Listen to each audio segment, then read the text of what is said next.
아비가 사경을 헤매릴 때 넌 사이판 리조트에서 웃고 있었니? 오빠니 그게 아니라 못했어요. 어머니 제발 한 번만. 어머님, 저희가 정말 당장 나가. 너희 같은 자식 이제 없어. 나는 올해 70을 갓 넘긴 박순자다. 남편 김진태 영감은 77이지. 우리 부부는 부산 해운대에서 한평생을 보냈다. 젊은 시절부터 해운대 시장 골목에서 대구탕집을 꾸려오면서 찾아오는 손님 한 분 한 분에게 진심을 다하며 살았다. 시원한 국물 한 그릇, 생선 살 한 점에도 정성을 담아 팔았던 세월이었다. 그렇게 억척스럽게 일하며 모은 재산이 제법 되었다. 자식은 둘을 두었다. 첫째 딸 민서와 둘째 아들 민준이. 딸아이는 결혼해서 호주로 이민을 갔다. 이젠 얼굴 한번 보기가 여간 어렵지 않다. 영상통화로 가끔 안부를 묻는 게 전부다. 그래도 건강하게 잘 지낸다니 그것만으로도 다행이라 여겼다. 아들 민준이는 경기도 성남에 산다. 장가도 갔고 분당에서 판교까지 출퇴근하며 직장 생활을 하고 있다.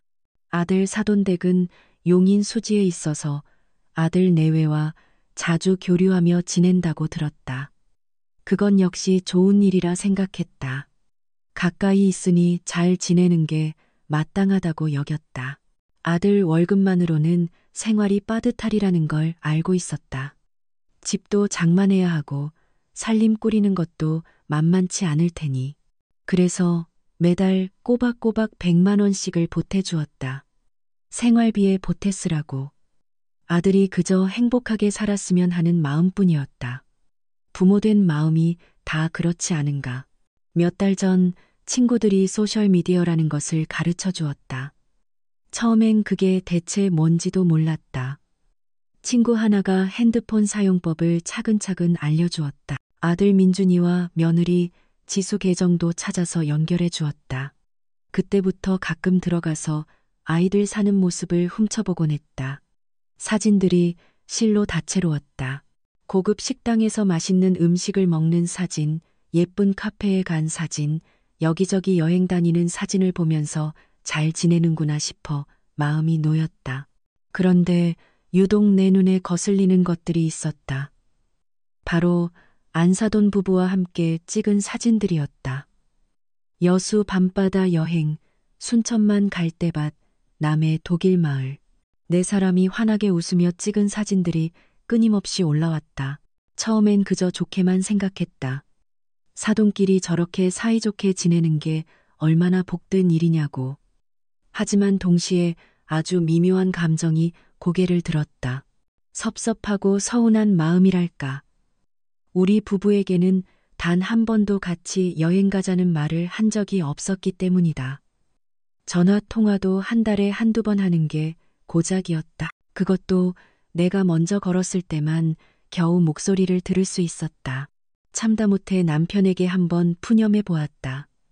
영감, 우리도 민준이랑 같이 어디 바람이라도 한번 쐬러 가면 안 될까요?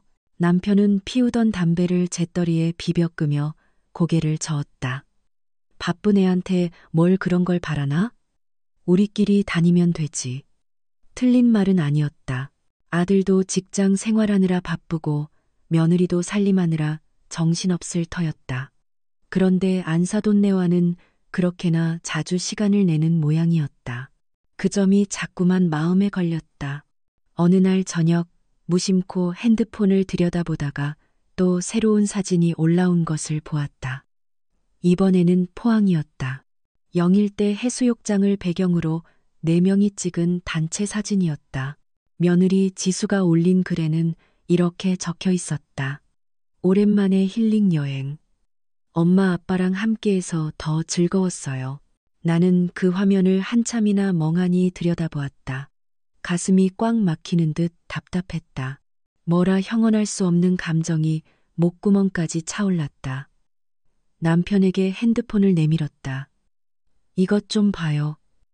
또 안사돈네랑 여행 갔네요. 남편은 돋보기 안경을 고쳐 쓰고 사진을 들여다보았다. 한참을 보더니 핸드폰을 내게 돌려주었다. 잘 지내는 거 아니겠어? 좋은 일이지. 그렇게 말했지만 남편의 표정도 썩 밝지만은 않았다.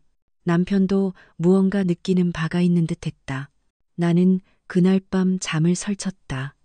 하루 종일 가게 일로 몸은 고단했지만 도무지 잠이 오지 않았다. 천장만 멀거니 바라보았다. 내가 너무 과한 욕심을 부리는 건가 싶기도 했다. 아들이 행복하게 사는 게 가장 중요한 것인데 왜 이런 서운한 감정이 드는지 나 스스로도 이해하기 어려웠다. 다음 날 아침 어김없이 대구탕집 문을 열었다. 단골 손님이 들어서기에 반갑게 인사를 나누었다. 평소처럼 웃는 얼굴로 응대했다. 하지만 마음 한구석은 계속해서 돌덩이처럼 무거웠다. 그래도 나는 아들에게 단 한마디도 내색하지 않았다.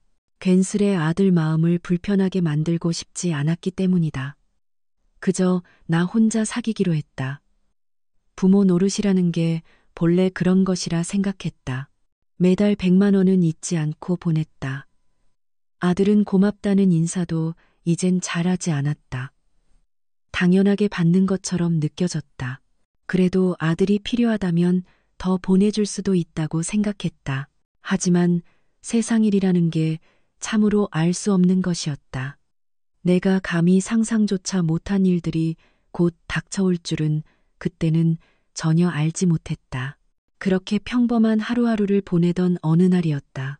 아침에 일어나 남편과 함께 아침 식사를 했다. 뜨끈한 대구탕에 김치, 깍두기를 상에 올렸다.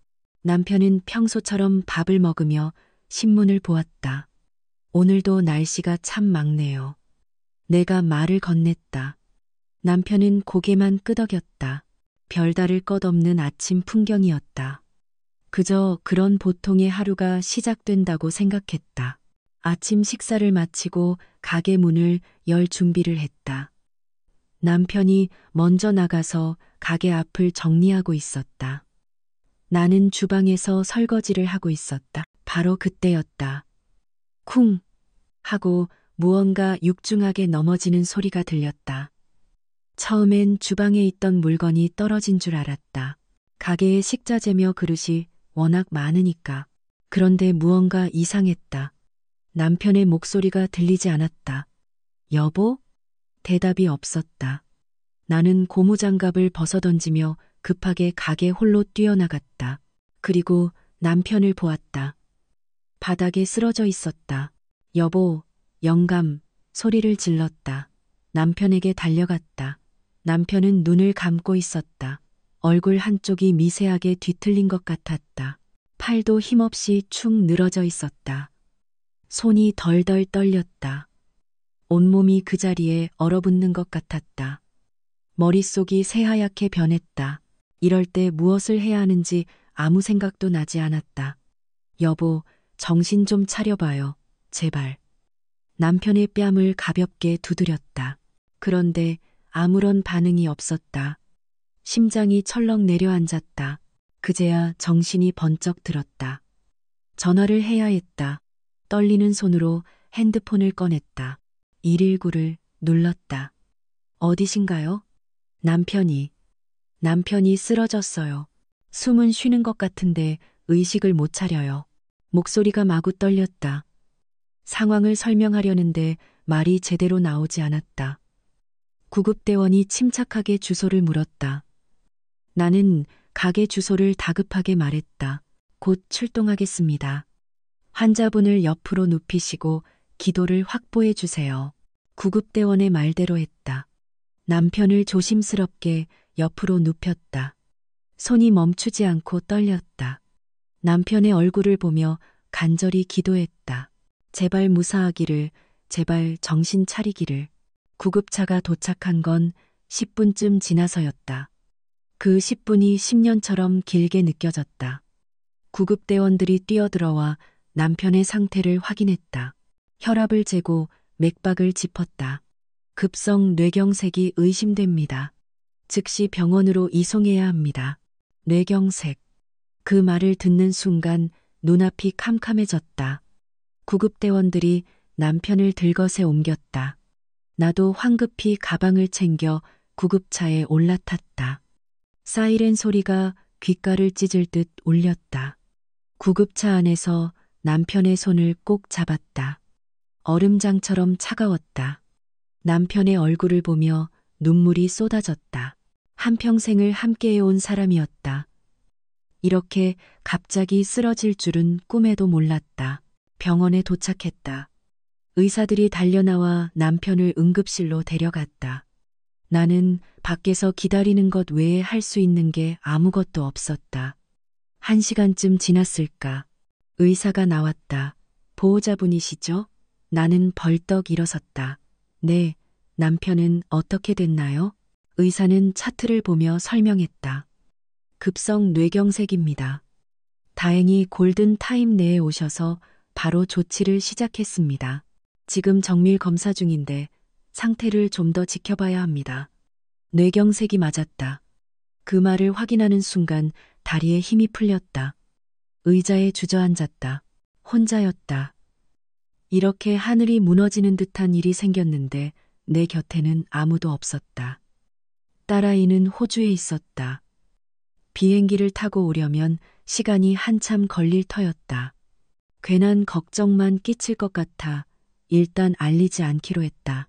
그래도 아들 민준이에게는 알려야 했다. 떨리는 손으로 전화를 걸었다. 신호음이 몇 번 울렸다. 아들이 받았다. 어머니, 무슨 일이세요? 목소리가 바빠 보였다. 나는 최대한 침착하게 말하려 했었다. 민준아, 아빠가 쓰러지셨어. 지금 병원 응급실에 와 있다. 전화기 너머로 잠깐의 침묵이 흘렀다. 아들이 되물었다. 네, 갑자기요. 어떻게 쓰러지셨는데요? 나는 상황을 설명했다. 아침에 가게에서 갑자기 쓰러진 일, 구급차를 타고 온 일, 뇌경색이라는 진단을 받은 일, 다 말하고 나니 목이 메었다. 그럼 지금 당장 내려갈게요. 당연히 그렇게 말할 줄 알았다. 만사를 제치고 달려올 거라 생각했다. 하지만 아들의 대답은 내 예상을 완전히 빗나갔다. 어머니, 그게 제가 지금 회사에 정말 급한 일이 생겨서요. 급한 일? 회사 일이 급하다고? 나는 내 귀를 의심했다. 아비가 병원에 누워 있는데 회사 일이 그렇게 급해? 말끝이 떨려 나왔다. 아들은 난감한 목소리로 말했다.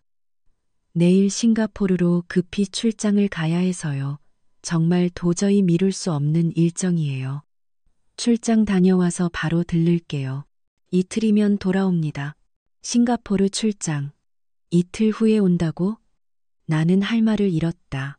아버지가 쓰러져서 병원에 누워 있는데 그깟 출장이 더 중요하다는 말이었다. 알겠다. 그럼 출장 잘 다녀오너라. 그렇게 말하고 전화를 끊었다. 핸드폰을 쥔 손이 부들부들 떨렸다. 이해하려 했다. 회사 일도 중요할 것이다. 아들도 직장인이니 어쩔 수 없는 사정이 있을 거라고 애써 생각하려 했다. 하지만 가슴이 너무 아팠다. 충격이었다. 이럴 때 달려와 주는 게 자식 아닌가. 남편이 쓰러졌는데 이틀 후에나 온다니. 복도 의자에 앉아 한참을 멍하니 있었다. 사람들이 오가는 소리, 병원 안내 방송 소리가 들려왔다. 하지만 내 귀에는 아무것도 들리지 않는 듯했다. 밤이 깊었다. 남편은 중환자실로 옮겨졌다. 나는 중환자실 앞 의자에서 뜬 눈으로 밤을 지새웠다. 눈을 감아도 잠이 오지 않았다. 남편 생각, 그리고 아들 생각이 머릿속을 떠나지 않았다. 새벽이 밝아왔다. 간호사가 와서 잠깐 면회가 가능하다고 했다. 중환자실에 들어가 남편을 보았다. 산소 마스크를 쓰고 누워 있었다. 여전히 의식은 돌아오지 않았다. 남편의 손을 잡았다. 따뜻해져 있었다. 그게 그나마 다행이었다. 여보, 괜찮아질 거예요. 꼭 괜찮아질 거예요. 속삭였다. 남편이 들을 수 있을지 없을지 모르지만 계속해서 말을 걸었다. 면회 시간이 끝나고 다시 밖으로 나왔다. 복도로 나오면서 문득 핸드폰 생각이 났다. 나는 핸드폰을 켰다. 몇 개의 알림이 떠 있었다. 그 중에 소셜미디어 알림이 있었다. 며느리 지수가 새 사진을 올렸다는 알림이었다. 무심코 그 알림을 눌러 들어갔다. 그리고 나는 그 자리에 그대로 얼어붙었다. 사진이었다. 휴양지 사진이었다. 며느리가 올린 사진 속에는 네 사람이 있었다. 아들 민준이, 며느리 지수, 그리고 안사돈 부부, 네 사람이 사이판 리조트로 보이는 곳에서 편안한 휴양지 복장을 입고 환하게 웃고 있었다. 손이 격렬하게 떨렸다. 핸드폰을 바닥에 떨어뜨릴 뻔했다. 다시 사진을 보았다. 분명했다.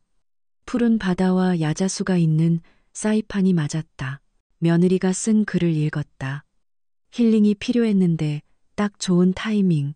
부모님 모시고 떠난 사이판 힐링 여행. 너무 행복해요. 나는 떨리는 손으로 사진을 넘겼다. 여러 장이 더 있었다.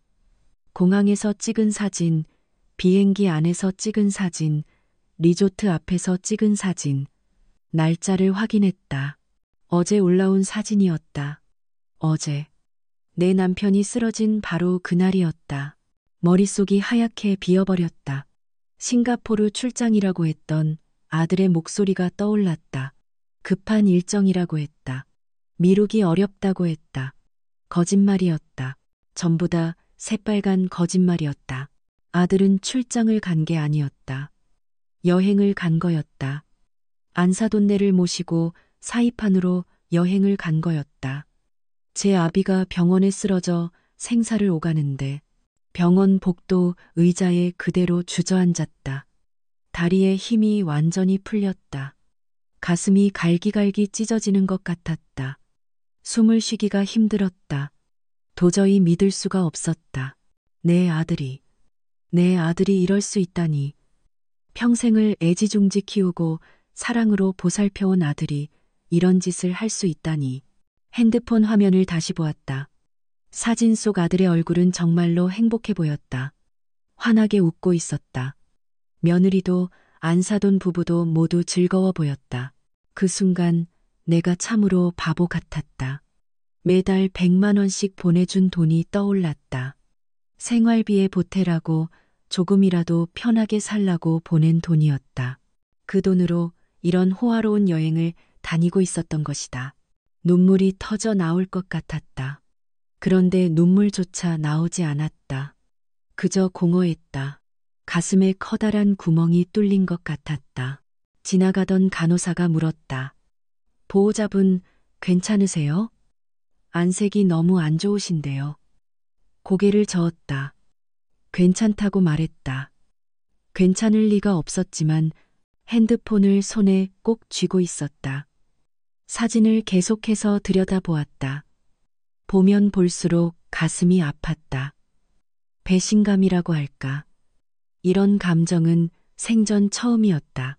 당장 아들에게 전화하고 싶었다. 따져 묻고 싶었다. 어떻게 이럴 수 있느냐고.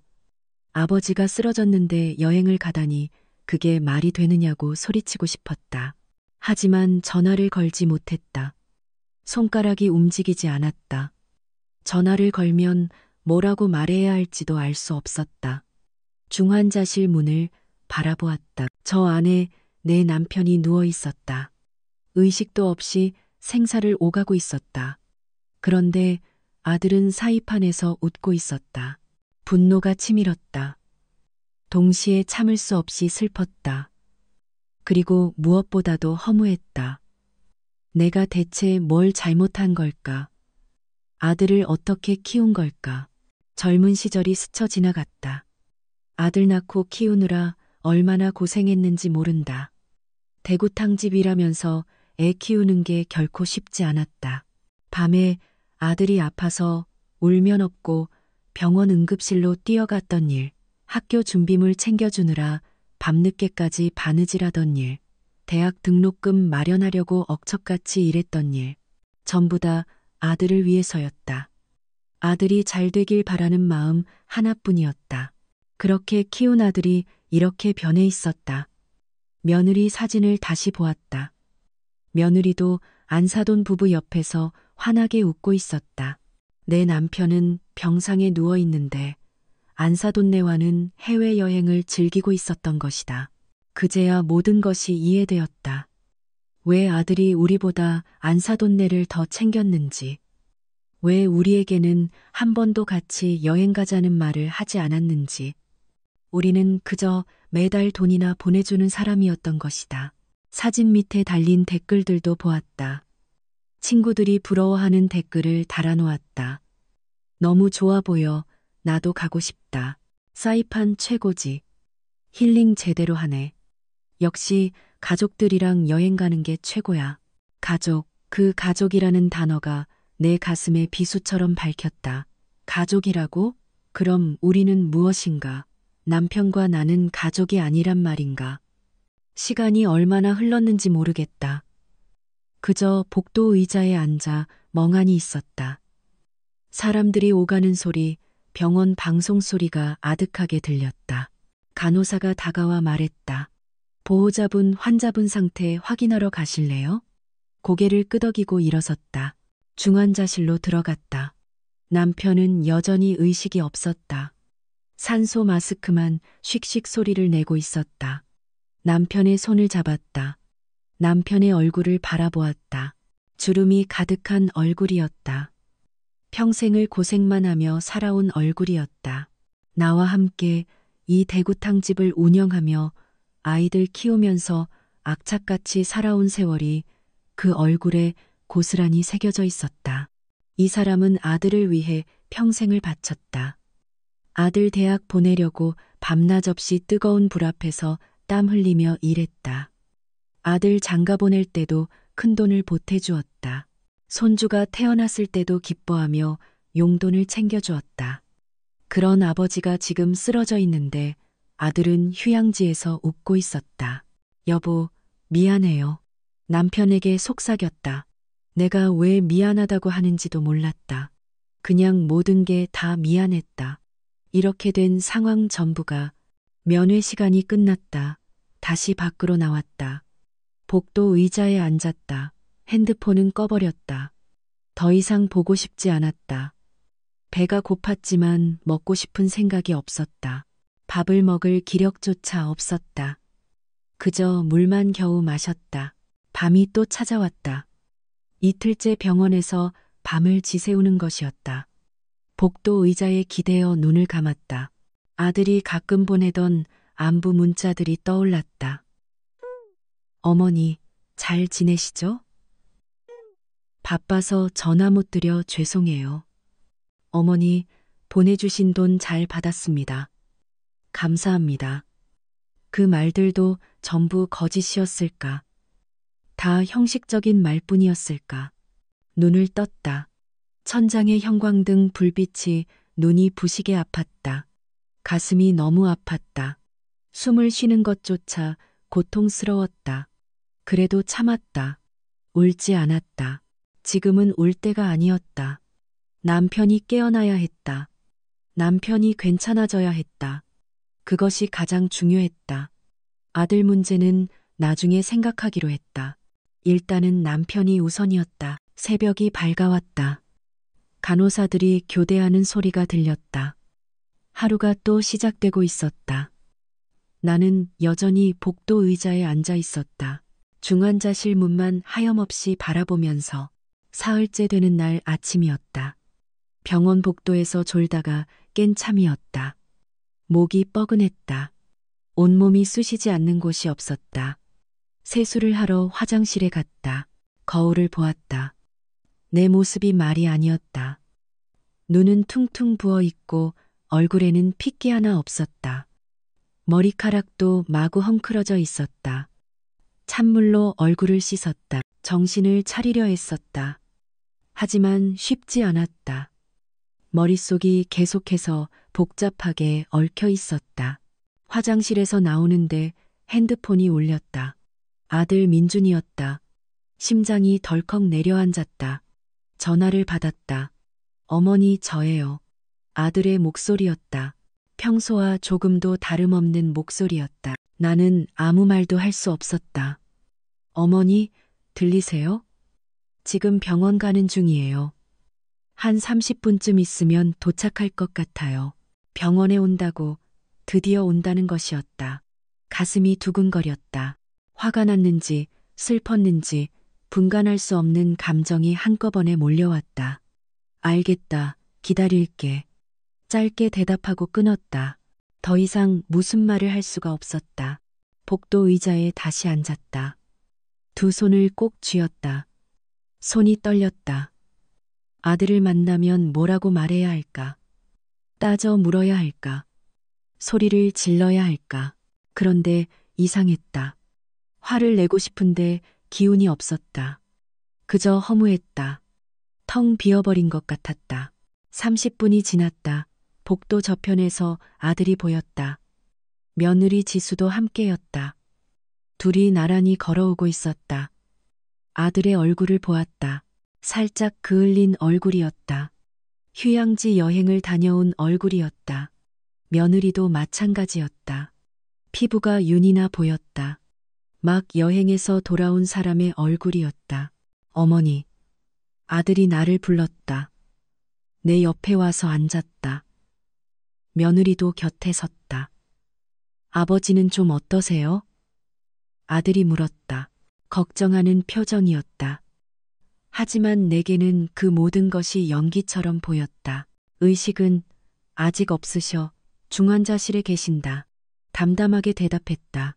아들은 고개를 끄덕였다. 출장 다녀오느라 늦어서 죄송해요. 정말 급한 일이었어요. 출장. 또 그 말을 했다. 내 앞에서 태연하게 거짓말을 이어가는 것이었다. 며느리가 말했다. 어머님 고생 많으셨어요. 혼자 계시느라 얼마나 힘드셨어요. 걱정하는 척이었다. 내 귀에는 전부 다 가식으로 들렸다. 괜찮아, 익숙하단다. 그렇게만 말했다. 아들이 내 얼굴을 살폈다. 어머니, 많이 피곤해 보이세요. 좀 쉬셔야 할 것 같은데요. 쉬라고? 사흘 동안 잠도 제대로 못 자고 여기 있었는데 이제 와서 쉬라고 하다니. 아비 곁에 있어야지. 짧게 대답했다. 아들은 더 이상 말하지 않았다. 간호사가 와서 면회 시간이라고 알려주었다. 셋이 함께 중환자실로 들어갔다. 남편이 누워 있었다. 아들이 남편 곁으로 다가갔다. 남편의 손을 잡았다. 아버지, 저 왔어요. 걱정 마세요. 금방 좋아지실 거예요. 아들의 목소리가 살짝 떨렸다.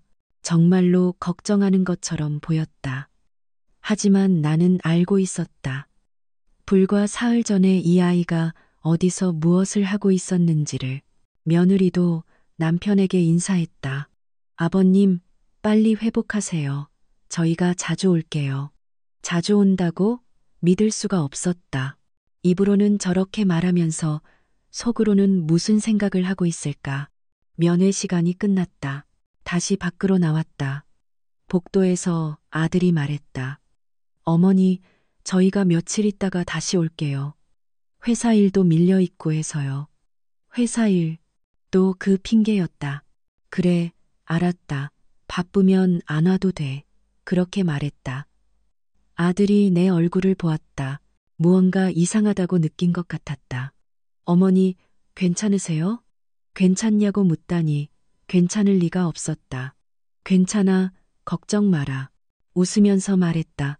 억지로 웃음을 지었다. 아들에게 티내고 싶지 않았다. 며느리가 가방에서 봉투를 하나 꺼냈다. 어머님, 이거 병원비에 보태 쓰세요. 부족하시면 꼭 말씀하시고요. 돈이었다. 흰 봉투 안에 돈이 들어 있었다. 고맙다. 잘 쓰마. 받아서 가방에 넣었다. 아들 부부는 조금 더 머무르다 갔다. 바쁘다는 말을 남기고 다음에 다시 오겠다는 말과 함께 둘이 복도를 걸어가는 뒷모습을 보았다. 나란히 걸어가고 있었다. 며느리가 아들의 팔짱을 꼈다. 아들이 웃으면서 무언가를 속삭였다. 행복해 보였다. 정말로 행복해 보였다. 아버지가 중환자실에 누워 있는데도 둘이 시야에서 사라지고 나서 봉투를 꺼냈다. 열어보았다. 정확히 100만 원이 담겨 있었다. 실소가 터져나왔다. 쓴 웃음이었다. 100만 원. 내가 매달 아들에게 보내주던 돈과 똑같은 액수였다. 봉투를 도로 가방에 집어넣었다. 쓰고 싶지 않았다. 그 돈이 더럽게 느껴졌다. 복도 의자에 앉았다. 한참을 그렇게 앉아 있었다. 아들에게 한마디도 하지 못한 내 자신이 한심했다. 왜 말하지 못했을까? 왜 따져 묻지 못했을까? 모든 것을 알면서도 모른 척한 내가 바보 같았다. 하지만 어쩔 수가 없었다. 지금은 남편의 상태가 최우선이었다. 아들과 다툼을 벌이면 남편에게 좋지 않을 것 같았다. 스트레스를 받으면 회복이 더 늦어질 수도 있었다. 그래서 참았다. 이를 악물고 참았다. 가슴이 터질 것 같았지만 견뎌냈다. 남편이 깨어나면 말하기로 했다. 남편이 괜찮아지면 그때 아들에게 모든 것을 말하기로 마음먹었다. 저녁이 되었다. 병원 구내식당에서 김밥을 한 줄 샀다. 먹어야 한다고 생각했다. 그래야 남편을 간병할 힘이 생길 테니까. 김밥을 한 입 빼어 물었다. 억지로 씹었다. 그런데 아무 맛도 나지 않았다. 모래를 씹는 것 같았다. 그래도 억지로 삼켰다. 반쯤 먹고 내려놓았다. 더 이상 먹을 수가 없었다. 목구멍으로 넘어가지 않았다. 중환자실로 다시 갔다. 면회 시간이었다. 들어가서 남편을 보았다. 여보, 민준이가 다녀갔어요. 며느리도 같이 왔고요. 남편에게 말했다. 남편은 대답이 없었다. 당연했다. 의식이 없으니까. 걱정 마세요. 전부 다 제가 알아서 할게요. 영감은 빨리 낫기만 하세요. 남편의 손을 꼭 쥐었다. 따뜻했다. 체온이 느껴졌다. 그것이 유일한 위안이었다. 아들 일은 나중에 얘기할게요. 지금은 영감 건강이 제일 중요해요. 아시죠? 속삭였다. 남편이 들을 수 있을지 없을지 몰랐지만 계속해서 말을 걸었다. 가슴이 아팠다. 계속해서 아팠다. 이 고통이 언제쯤 끝날까? 남편이 깨어나면 끝날까? 남편이 깨어나길 간절히 기도했다. 제발 눈을 뜨시기를 그것 하나만 바랐다. 그리고 남편이 깨어나면 그때는 아들에게 전부 다 말하리라 다짐했다. 더 이상은 참지 않기로. 나흘째 되던 날 아침이었다. 간호사가 다급하게 달려왔다. 보호자분, 환자분이 눈을 뜨셨어요. 그 말을 듣는 순간 심장이 쿵 내려앉았다. 눈을 떴다고? 남편이 깨어났다는 말이었다. 중환자실로 뛰어들어갔다. 문을 열고 들어섰다. 남편이 보였다. 눈을 뜨고 있었다. 희미하게나마 나를 보고 있었다. 여보, 남편 곁으로 달려갔다. 손을 꼭 잡았다. 남편이 입술을 움직였다. 당신. 목소리가 아주 작았다. 힘이 없었다. 그래도 말을 하고 있었다. 살아있다는 증거였다. 눈물이 터져 나왔다. 그동안 꾹꾹 눌러 참았던 눈물이 쏟아졌다.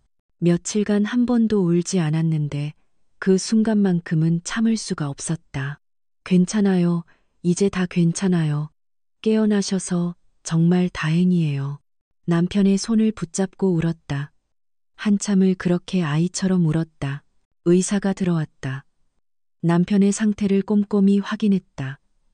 혈압을 재고 맥박을 확인하고 여러 가지 반응 검사를 했다. 초기에 대응을 잘하셔서 다행입니다. 뇌 손상이 크지 않습니다. 회복이 가능할 것 같습니다. 의사의 말에 안도했다. 회복이 가능하다니 그 말이 얼마나 반가웠는지 모른다. 다만 재활 치료가 필요합니다. 시간이 걸릴 겁니다. 천천히 회복하실 겁니다. 알겠다고 대답했다. 시간이 얼마가 걸려도 괜찮았다. 깨어나셨으니까 그것만으로도 충분했다. 그날부터 남편은 조금씩 나아지기 시작했다. 처음엔 말도 제대로 하지 못했다. 발음이 몹시 어눌했다. 팔다리도 잘 움직이지 못했다. 하지만 하루가 다르게 좋아졌다. 이틀째 되니 말을 조금 더 또렷하게 했다. 사흘째 되니 손가락을 겨우 움직일 수 있었다. 나는 남편 곁을 한시도 떠나지 않았다. 간호사들이 집에 가서 좀 쉬라고 권했다. 하지만 갈 수가 없었다. 남편 옆에 꼭 붙어 있어야 했다. 병실의 작은 간이 침대에서 잤다. 남편의 손을 잡고 잤다. 밤중에 남편이 깨면 바로 알 수 있도록 일주일이 지났다. 남편의 상태가 눈에 띄게 호전되었다. 중환자실에서 일반 병실로 옮겼다. 그날 남편이 처음으로 희미하게 웃었다. 당신 고생 많았소. 그렇게 말하며 내 손을 잡았다. 힘은 약했지만 따뜻했다. 무슨 고생이에요? 당연한 거죠. 나도 마주 웃으며 대답했다. 정말 다행이었다. 남편이 살아있다는 사실이. 병실에서 남편은 재활 치료를 받았다. 물리치료사가 와서 팔다리 운동을 도왔다. 언어 치료사도 와서 발음 연습을 시켰다. 남편은 성실하게 치료에 임했다. 힘들어 보였다. 땀을 뻘뻘 흘리면서 운동했다. 그래도 포기하지 않았다. 나도 도왔다. 병실에서 같이 운동했다. 팔을 들어 올리는 연습, 다리를 움직이는 연습, 전부 다 함께 했다. 하나, 둘, 셋, 구령을 붙여가며 운동했다. 남편이 힘들어하면 쉬었다가 다시 했다. 천천히, 아주 조금씩. 열흘째 되던 날, 남편이 처음으로 일어섰다. 내 부축을 받으면서 침대에서 일어나 겨우 섰다. 어지럽지 않아요? 물었다. 남편은 고개를 저었다. 괜찮. 그렇게 말하며 한 발을 내디뎠다. 비틀거렸다. 내가 얼른 붙잡았다. 천천히 해요. 급하게 하지 마시고. 남편은 한 발, 또 한 발 걸었다. 병실 안을 아주 천천히 걸었다. 내가 옆에서 부축했다. 복도까지 나갔다. 복도를 천천히 걸었다. 지나가던 간호사들이 박수를 쳐주었다. 잘하셨어요. 정말 잘하셨어요. 남편이 웃었다. 뿌듯해하는 표정이었다. 나도 기뻤다. 정말로 기뻤다. 그렇게 매일 조금씩 걸었다. 처음엔 병실 앞만 맴돌았다. 그 다음엔 복도를 걸었다. 점점 거리가 늘어났다. 2주째 되던 날 의사가 말했다. 다음 주 정도에 퇴원 수속 밟으셔도 되겠습니다. 댁에서 요양하시면서 통원 치료받으시면 됩니다. 퇴원. 그 말이 얼마나 반가웠는지 모른다. 드디어 집으로 돌아갈 수 있다니. 남편에게 말했다. 여보, 들었죠? 다음 주에 집에 갈 수 있대요. 남편이 고개를 끄덕였다. 다행이요. 이제 집에 가고 싶소. 나도 집에 가고 싶었다. 얼마 만에 집에 가는 것인지 알 수 없었다. 한 달은 좋게 된 것 같았다. 그런데 문득 생각났다. 아들 문제였다. 아들은 그동안 2번 더 왔었다. 일주일에 한 번씩 꼬박꼬박 찾아왔다. 올 때마다 과일 바구니를 사들고 왔다. 영락없는 병문안 손님처럼 행동했다. 나는 그때마다 아무 말도 하지 않았다. 웃으면서 맞아주었다. 고맙다고 말했고 남편에게도 말하지 않았다. 남편이 이 사실을 알면 속상해할 것 같았다. 이제 막 회복하는 단계인데 방해가 될 것 같았다. 그래서 계속 참았다. 가슴 속에 맺힌 응어리를 꾹꾹 눌러 담았다. 하지만 이제는 상황이 달랐다. 남편이 많이 좋아졌다. 퇴원도 할 수 있게 되었다. 이제는 말해도 되겠다고 생각했다. 더 이상 참을 필요가 없었다. 남편이 완전히 회복되면 그때 아들을 불러야겠다고 마음먹었다. 그리고 모든 것을 다 이야기하기로. 병실 창밖을 보았다. 날씨가 참 좋았다. 햇살이 따스하게 병실 안으로 쏟아지고 있었다. 남편이 침대에 앉아 신문을 보고 있었다. 돋보기 안경을 쓰고 신문을 읽는 모습이 평소와 똑같아 보였다. 퇴원하는 날이 다가왔다. 짐을 쌌다. 병실에서 지내면서 쌓인 짐들이 제법 많았다. 남편은 이제 혼자서도 제법 걸을 수 있게 되었다. 지팡이 없이도 걸었다. 발음도 거의 정상으로 돌아왔다. 완전히 회복되려면 시간이 더 필요합니다. 무리하지 마시고 꾸준히 운동하세요. 의사가 당부했다. 알겠다고 대답했다. 퇴원하는 날 아들 민준이가 차를 가지고 왔다. 남편을 모시고 부산 집까지 가겠다고 했다. 아버지, 조심하세요. 아들이 남편을 부축했다. 차에 태웠다. 며느리 지수도 함께 와 있었다. 차 안에서 아무도 말이 없었다. 숨막히는 정적이 흘렀다. 나는 그저 창밖만 바라보았다. 부산까지는 좋기 4시간이 넘게 걸렸다. 집에 도착했다. 오랜만에 보는 우리 집이었다. 집 안으로 들어갔다. 먼지가 뽀얗게 쌓여 있었다. 한동안 비워뒀으니 당연했다. 어머님, 저희가 청소할게요. 며느리가 말했다. 나는 고개를 저었다. 됐다. 내가 할게. 너희는 그만 가보거라. 며느리가 난감한 표정을 지었다. 아들도 나를 보았다. 어머니, 저희가 도와드릴게요. 아들이 말했다. 나는 단호하게 말했다. 괜찮다니까. 아빠 좀 푹 쉬게 해드려야 해. 너희는 이제 가. 아들은 더 이상 고집 부리지 않았다. 며느리에게 눈짓했다. 둘은 그렇게 돌아갔다. 남편을 침대에 눕혔다. 이불을 덮어주었다. 여보, 좀 쉬세요. 제가 청소 좀 할게요. 남편은 고개를 끄덕이고 눈을 감았다. 몹시 피곤해 보였다. 나는 청소를 시작했다. 집안 구석구석을 닦았다. 먼지를 털고 바닥을 닦고 창문을 닦았다. 청소를 하면서 생각했다. 이제 남편도 많이 나아졌다. 집에서 편히 쉴 수 있게 되었다. 이제는 아들에게 말할 때가 되었다. 더 이상 미룰 수 없었다. 며칠 후에 아들을 부르기로 마음먹었다. 그리고 모든 것을 다 터뜨리기로. 일주일이 지났다. 남편은 집에서 잘 회복하고 있었다. 매일 아침 나와 함께 산책을 나갔다.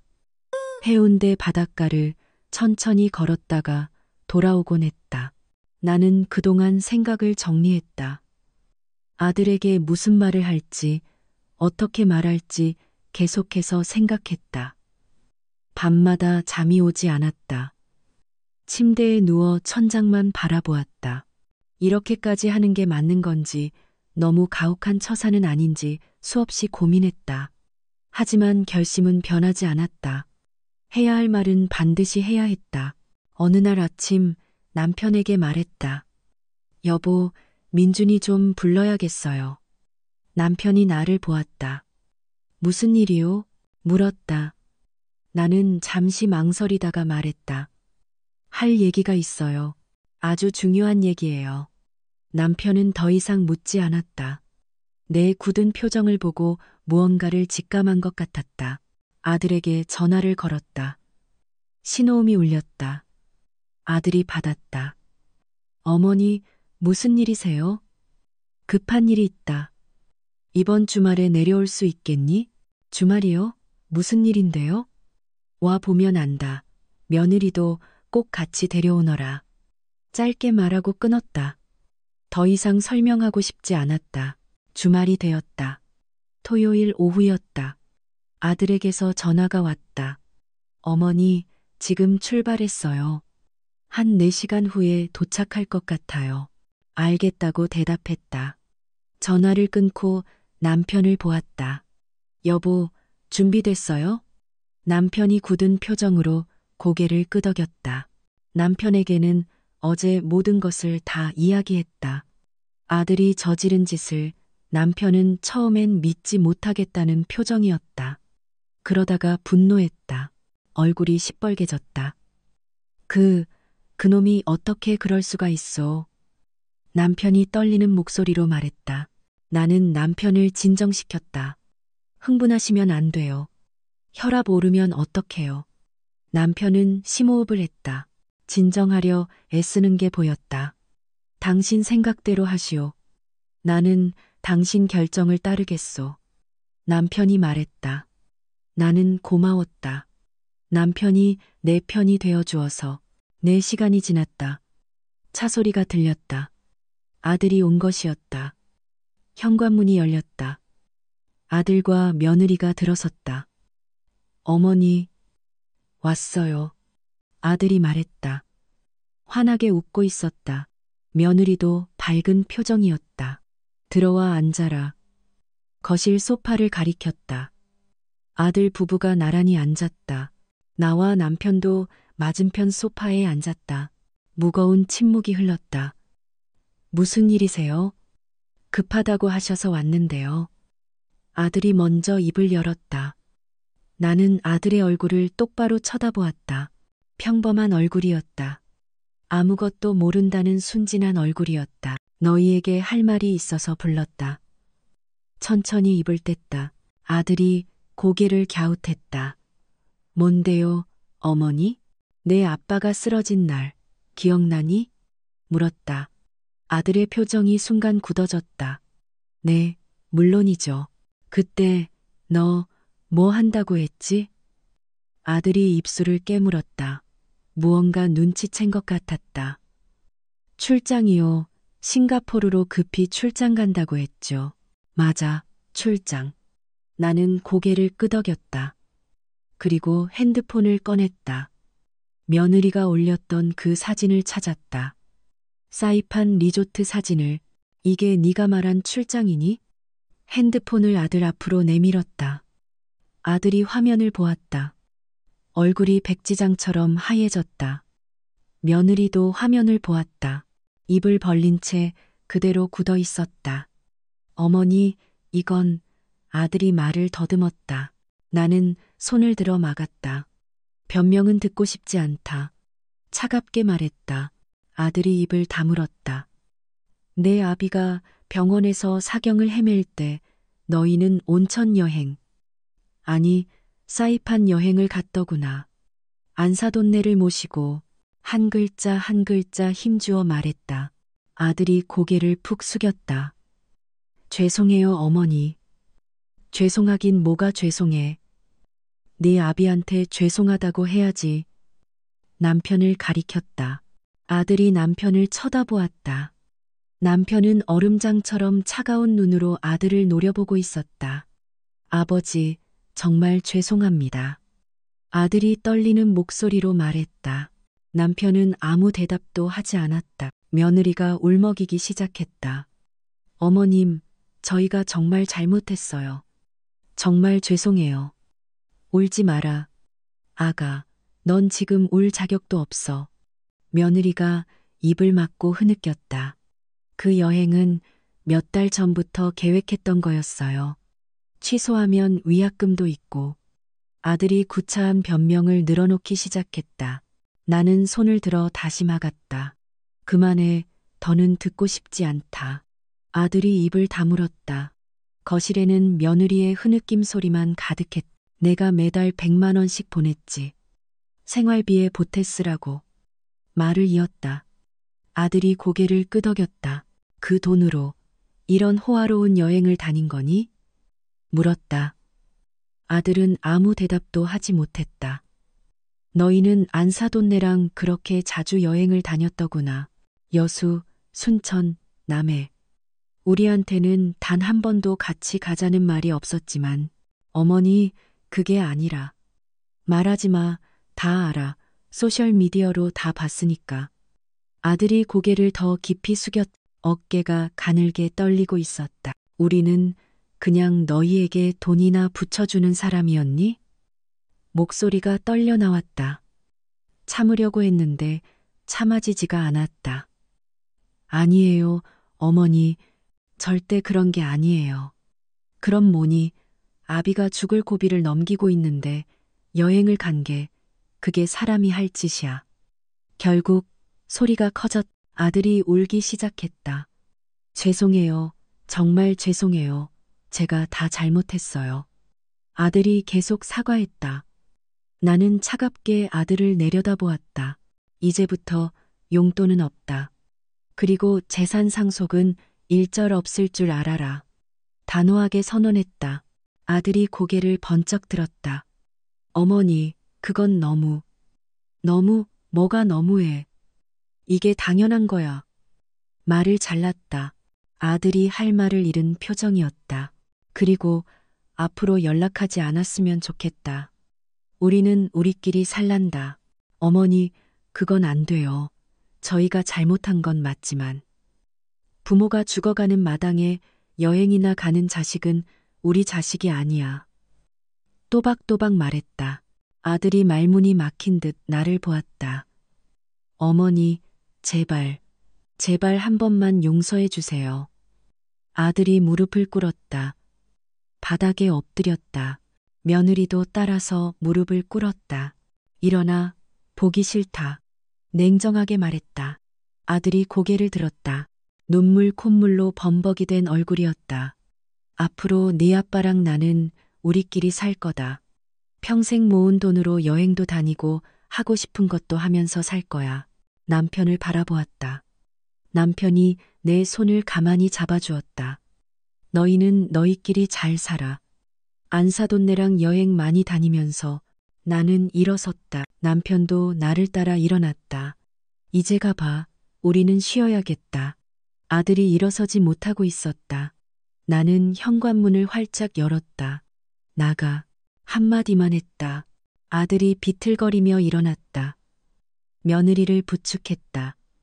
둘이 현관으로 걸어갔다. 문 앞에서 아들이 돌아보았다. 어머니, 정말 죄송합니다. 다시는 이런 일 없게 하겠습니다. 됐다, 이제 가. 문을 닫아버렸다. 차 시동 거는 소리가 들렸다. 차가 멀어지는 소리도 들렸다. 남편이 내 어깨를 가만히 감싸주었다. 잘했소. 당신 정말 잘했소. 남편의 품에 안겼다. 그제야 눈물이 났다. 그동안 참았던 눈물이 폭포수처럼 쏟아졌다. 한참을 울었다. 남편의 품에서 소리내어 한참을 울었다. 울고 나니 속이 시원했다. 가슴에 돌덩이처럼 맺혀있던 응어리가 풀리는 것 같았다. 이제 정말 끝이었다. 모든 게 정리가 된 것이었다. 그날 밤 잠이 참 잘 왔다. 오랜만에 정말 푹 잤다. 아침에 일어나니 몸이 개운했다. 남편도 평온한 얼굴로 자고 있었다. 옆에 누워 남편의 얼굴을 한참 바라보았다. 주름은 가득했지만 더없이 편안해 보였다. 남편이 눈을 떴다. 잘 잤소? 물었다. 나는 고개를 끄덕였다. 네, 오랜만에 정말 잘 잤어요. 정말 그랬다. 몇 달 만에 처음으로 제대로 잔 것 같았다. 아침을 먹으면서 남편이 말했다. 이제 우리도 여행이나 다녀볼까? 여행요? 고개를 갸웃했다. 남편이 웃으면서 말했다. 평생 이 대구탕집에 묶여서 구경도 제대로 못하고 살았잖소. 이제 좀 놀아도 되지 않겠소. 맞는 말이었다. 평생을 일만 하면서 살았다. 여행 한번 제대로 가보지 못했다. 몸은 괜찮으시겠어요? 아직 회복 중이잖아요. 걱정스럽게 물었다. 남편이 팔을 들어 근육을 자랑해 보였다. 이만하면 됐소. 의사도 운동 많이 하라고 하지 않았소. 여행 다니면서 걷는 게 다 운동이지. 웃으면서 말했다. 생각해보니 그럴듯했다. 그럼 어디로 갈까요? 물었다. 남편이 턱을 괴고 생각했다. 강릉은 어떻소?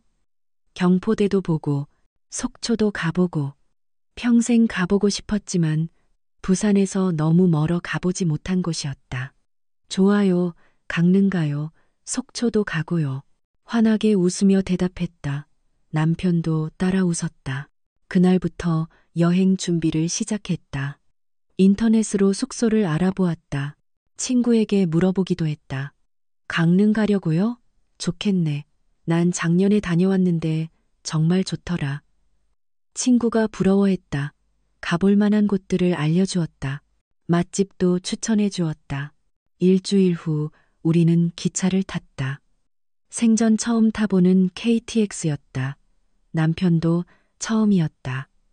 이거 참 떨리는구먼. 남편이 내 손을 꼭 잡았다.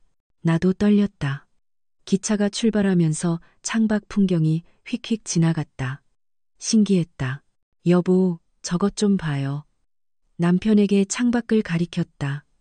남편도 창밖을 보았다. 감탄하는 표정이었다. 몇 시간 만에 강릉에 도착했다. 역을 나오니 공기가 달랐다. 부산과는 다른 시원한 바람이 불었다. 렌터카를 빌렸다. 남편이 운전대를 잡았다. 회복하면서 운전 연습도 꾸준히 했었다. 조심히 가요. 옆자리에서 남편을 보았다. 남편이 웃으면서 시동을 걸었다. 숙소로 가는 길, 창밖 풍경이 아름다웠다. 푸른 동해 바다가 보였다. 우와, 정말 예쁘네요. 감탄했다. 남편도 고개를 끄덕였다. 숙소에 짐을 풀고 밖으로 나왔다. 경포, 해변을 걸었다. 모래사장이 부드러웠다. 여보, 손잡아요. 남편의 손을 잡았다. 둘이 나란히 걸었다. 파도 소리가 시원하게 들렸다. 얼마 만에 이렇게 단둘이 여유롭게 걷는 것인지 몰랐다. 행복하오? 남편이 물었다. 나는 고개를 끄덕였다. 너무 행복해요. 정말 그랬다. 가슴이 따뜻했다. 오랜만에 느끼는 진정한 평온함이었다. 다음 날은 속초로 갔다. 우리가 원래 살았던 곳이 아니라 그저 여행지로 방문했다. 기분이 묘했다. 중앙시장에 가서 구경도 했다. 일주일 동안 강릉과 속초를 여행했다. 오죽헌도 가고 설악산 케이블카도 탔다.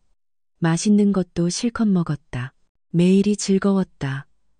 남편과 손잡고 걷고 맛있는 거 먹고 예쁜 풍경을 보며 행복했다. 마지막 날 저녁 바닷가에 앉아 있었다. 석양이 지고 있었다. 여보. 남편을 불렀다. 남편이 나를 보았다. 고마워요. 이렇게 여행 오게 해줘서. 무슨 소리, 내가 더 고맙지. 남편이 내 손을 잡았다. 따뜻했다. 우리 앞으로도 이렇게 살아요. 꼭 둘이서만. 말했다. 남편이 고개를 끄덕였다. 그러기로 하세. 남은 인생 즐겁게 사는 거요. 석양이 바다를 붉게 물들이고 있었다. 참으로 아름다웠다. 부산으로 돌아온 후 우리의 생활은 완전히 달라졌다. 대구탕 집은 오래 일한 직원에게 맡겼다. 우리는 그냥 가끔 들러서 확인만 했다. 매달 새로운 여행 계획을 세웠다. 다음 달엔 안동, 그 다음 달엔 목포, 가보고 싶었던 곳들을 하나씩 가보기로 했다. 은행에 가서 통장 정리도 했다. 아들에게 매달 보내던 자동이체를 해지했다. 다른 곳에 쓰실 거예요? 은행원이 물었다. 나는 고개를 끄덕였다. 네, 이제 우리 부부 여행 다니는데 쓸 거예요. 밝게 웃으며 대답했다. 은행원도 따라 웃었다. 집에서 남편과 커피를 마시고 있었다. 창밖을 보니 날씨가 참 좋았다. 여보, 오늘 해운대 바닷가나 한 바퀴 걸을까요? 물었다. 남편이 고개를 끄덕였다. 좋지, 가기로 하세. 둘이 집을 나섰다. 해변을 따라 천천히 걸었다. 바닷바람이 시원하게 불었다. 아들에게서 연락이 왔었다. 문자가 몇 번 도착했다. 전화도 걸려왔다. 받지 않았다. 문자도 읽지 않고 삭제했다. 차단하지는 않았지만 응답하지 않았다. 언젠가는 다시 만날 날이 올 수도 있다. 그때 아들이 진심으로 뉘우치고 달라진 모습을 보인다면 그때는 용서할 수 있을지도 모른다. 하지만 지금은 아니었다. 지금은 남편과 나, 우리 둘만의 시간이 절실히 필요했다. 평생을 자식 뒷바라지하며 살았다. 이제는 남은 생이라도 우리 자신을 위해 살고 싶었다. 다음 주에는 안동으로 떠날 계획이다. 하회마을도 가보고 도산서원도 볼 것이다. 고즈넉한 한옥에서 묵기로 했다. 여행 가이드북을 펼쳐놓고 남편과 함께 계획을 세웠다. 여기도 가보고 저기도 가보고 남편이 손가락으로 가리키며 말했다. 나도 덩달아 신이 났다. 다 가봐요. 우리 이제 시간 많잖아요. 웃으면서 말했다. 정말 그랬다. 이제 우리에게는 시간이 많았다. 더 이상 누군가를 위해 희생하며 사는 게 아니었다. 오직 우리 두 사람을 위해 사는 것이었다. 남은 여생이 얼마나 될지는 모른다. 10년일 수도 있고 20년일 수도 있다. 그 시간 동안 우리는 최대한 행복하게 살 것이다. 남편과 손 꼭 잡고 여행 다니고 맛있는 거 먹고 실컷 웃으면서 그것이 나의 유일한 바람이었다. 소박하지만 진심 어린 바람. 남편이 나를 가만히 쳐다보았다. 뭘 그렇게 빤히 봐요? 내가 물었다. 남편이 웃으며 대답했다. 그냥 당신이랑 이렇게 좋은 시간 보내는 게 좋아서. 나도 마주 웃었다. 주름진 얼굴에 환한 미소였다. 앞으로도 계속 좋은 시간 보내기로 하세. 네, 그래요, 여보. 나는 고개를 끄덕였다. 남편의 손을 꼭 잡았다. 창밖에서 시원한 바닷바람이 불어왔다. 커튼이 기분 좋게 하늘거렸다. 이것은 새로운 시작이었다. 늦었지만 비로소 진짜 우리를 위한 삶의 시작이었다. 그리고 나는 진심으로 행복했다. 오늘 저의 이 길고 가슴 아픈 사연을 끝까지 들어주신 시청자 여러분, 진심으로 감사합니다. 자식을 위해 평생을 바쳤다고 생각했는데, 아비가 사경을 헤맬 때 그런 끔찍한 배신을 겪고 나니 정말 피눈물이 난다는 게 어떤 심정인지 알게 되었습니다. 하지만 늦게라도 제 영감과 저, 우리 두 사람만을 위한 삶을 되찾기로 했습니다. 이제야 비로소 행복이 무엇인지 조금 알 것 같습니다. 시청자 여러분께서는 저의 이런 결정을 어떻게 생각하시나요? 여러분이라면 이런 상황에서 어떤 선택을 하셨을지 여러분의 소중한 생각을 댓글로 꼭 남겨주세요. 하나하나 읽어보며 큰 힘을 얻겠습니다. 저희 부부의 새로운 제2의 인생에 공감하신다면 구독과 좋아요 버튼을 눌러 저희를 응원해 주시길 부탁드립니다. 다시 한번 진심으로 감사드립니다.